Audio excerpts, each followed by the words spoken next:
This is something I've been very hesitant and actually tried many times to share with you all, but there's so many moving parts to this story that I always kind of stumble when I come to present it.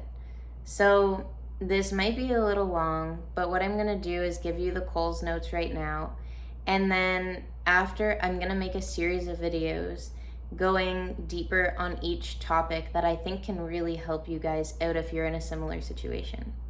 So today I'm going to be talking about my story and what obstacles I've overcome to get to where I'm at now, and how I believe that that can actually help you if you're stuck in a similar situation. So I'm going to bring you all the way back to when I was 3 years old. My parents broke up, and I didn't live a life like most kids that were in school at that period of time. Now I actually see more and more parents being split up, and it's more of a normality. So I know that there's more and more children that could be struggling with something like what I went through. 3 to probably 8, things were fairly normal in my life. I was a pretty happy kid. And everyone was getting along. So my parents being split up did create some friction, but during this period of time, everyone was getting along fairly well. I was 8. Things changed in my life, and I didn't know at this point, but that was a change that would forever change my life. My mom decided to get a boyfriend. I was very hesitant with this person at the start because I knew that I really liked having the attention. I was an only child, and so having the attention on me was always something that I loved. But when he came into the picture, I didn't really want to accept him. And then a year down the road, I saw why I was super hesitant on accepting him. His energy was off right from the start. And a year in, we started getting ourselves into abusive situations. A lot of mental and emotional abuse, which I think is so shitty because I couldn't be like, look, it's right here. This person hit me. It physically happened. It was something that you could record on video, and it was very easy to explain. Emotional and mental abuse are so hard to explain and to put in a tangible form, because a lot of times when you're being emotionally abused, you become confused and unclear with what's happening. And so it was so tough for me to explain this story, to tell my story. I would get confused. I would start to forget parts. Throughout me telling this story, I'm going to be very emotionally detached from this because it's just one of my coping mechanisms. I don't really like to relate with being a victim or looking in the past a lot. During the first year, there were a few incidents that I would consider physical abuse, or borderline, just right about there, physical abuse. So I went to my dad and I told him what had happened, and I told him to please not react in a violent way towards this man, because I know how my dad is as a person, and he's very protective and he just wants the best for me always.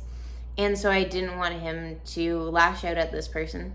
Instead, I wanted to live with my dad. Over the next 5 years, it started a complete war. It was me and my dad against my mother. And during those 5 years, things were all right, but they were on a steady decline. I was a straight A student. I was super happy. Just like a well put together little kid that just came into the world. And then throughout those 5 years, you could see my attitude was shifting. My grades were going down. I started having eating disorders, so I would binge and then starve myself at school as well. And it brought on a lot of problems. The biggest problem that I had was after this 5-year period in time, for some reason I believed that my problems would go away the minute that in court they ruled we won. But it didn't. So aftershock started to set in. I had a lot of problems with drug addiction, abusing alcohol. I believe in between 3 and 5 suicide attempts. I had over 20 therapists speak with me And I believe these facts are right, but I block it out so much that it's really hard for me to remember, and I don't often visit this place. But I had been heavily medicated and diagnosed with ADHD, OCD, depression, and anxiety. And I struggled with this for years. When my breaking point was when I moved out on my own and I hit one of the lowest lows that I could have ever hit. So I was abusing drugs and alcohol. I tried to attempt suicide in my new apartment. I wasn't getting any therapy at this point in time because it was just something that I honestly couldn't afford. Like, I had just moved out on my own. I didn't have a lot of money. COVID lockdowns were a thing. I couldn't work. I was living on $2,000 a month, and I could just pay for my apartment. I could just make ends meet. And at that point, I was on so many meds. I was just a zombie most of the time. And it was at this point where I realized that something needed to change, and needed to change fast. Because I never planned. Throughout my childhood, I was planning for my adulthood, but then when everything started to happen and going to court, I actually stopped planning for the rest of my life and believed it would never come. So at this point, when I hit one of the lowest lows that I ever have in my life, I realized that I needed a purpose and a mission and something bigger than me to carry me through this, because if it was just me, I wasn't getting through it. So the first thing that I looked to was my dad, because he had always been there. He had always showed me support, love, everything. And I was like, you know what, if I'm not going to be able to do this for me, I'm going to be able to do this for him. So I'm going to keep on going and push forward. And then I spent a lot of time, because I had a lot of time on my hands, building what my vision was for my life, what my purpose was, and what my mission was in this lifetime. So my passion was always health and fitness, because even throughout all of these things that were happening, training, going to the gym, watching my diet was something that I tried to keep in check most of the time, but I made so many excuses for myself.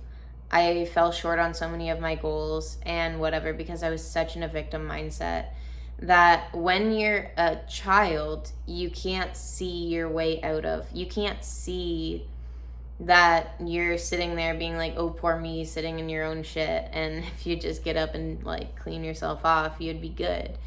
But that took me a while to learn. So I came up with a vision board, and that's how pretty much everything started.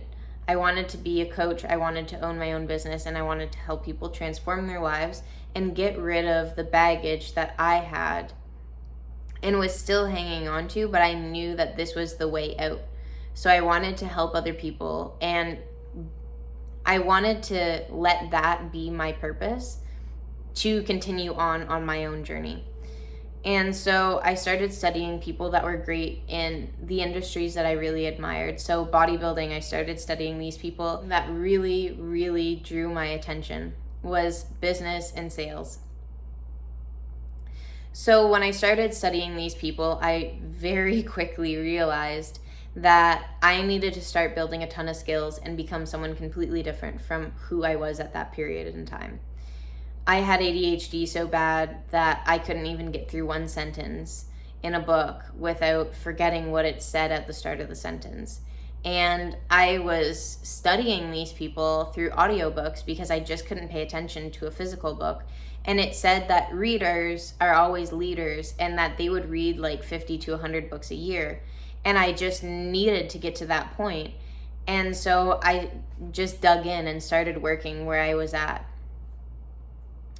After that, I set out on a mission on my own to develop myself in these skills that I knew that I needed to help all of you.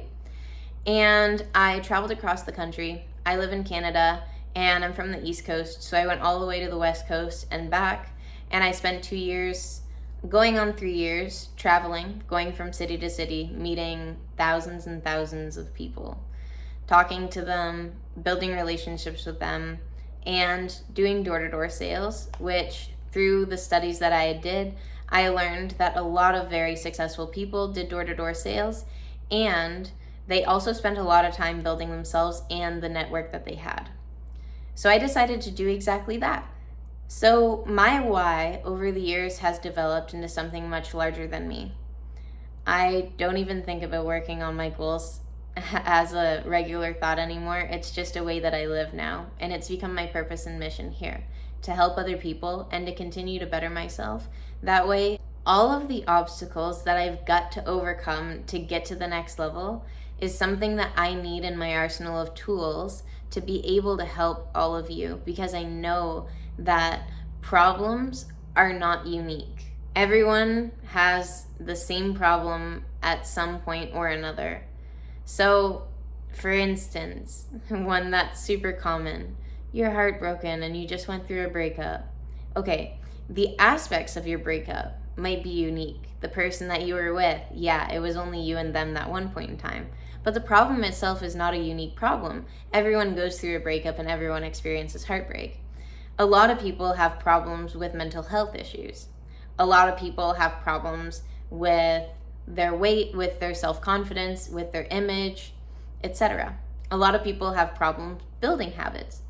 So I decided to make it my mission to annihilate every problem that sets itself in front of me, and then convey that information over to you in a way that's easy to understand and apply in your life. And what I'm gonna do is I'm gonna really deep dive into different aspects of this video, because there's a lot of things that I didn't mention and a lot of techniques that I used at specific points that I wanna really go deeper into and explain. That way you can get to know what exactly I've been doing behind the scenes, and hopefully this can help you with some of the issues and struggles that you're dealing with in your own life.